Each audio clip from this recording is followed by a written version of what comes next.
qoys Mareykan ah ayaa waxaa lama filaan ku noqotay in shakhsi qoyskooda kamid ah uu dib ugu soo laabto xili ay ku jireen qabanqaabada iyo diyaarinta aaskiisa waana markii ay si qaldan loo gaarsiiyay in wiilkoodu uu dhintay dhacdadan ayaa waxay dhacday dhamaadkii bishii Abriil xilli booliska Chicago ay heleen nin aan dhar wadan oo dhaawacyo daran ay ku yaalaan gaarina ku hoos jira kadib waxay geeyeen isbitaalka Madison waa sida ay sheegtay shabakada NBC ee dalka Mareykanka ka soo baxda booliska ayaa waxay gaarsiiyeen gabadha la dhalatay Alphonse Bient intii uu shil galay walaalkood haddana uu ku jiro isbitaalka gabadhii dhankiisa ayay u carareen si ay xaaladiisa u hubsadaan shaqaalihii isbitaalka ayaa waxa uu sheegay in uu wax rajaa lahayn in uu bogsado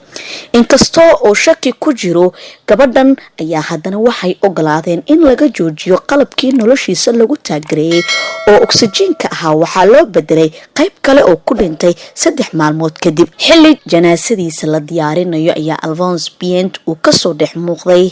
xaflad uu qabsaday mid kamid ah saaxiibadii kaasoo si degdeg ah ula xiriiray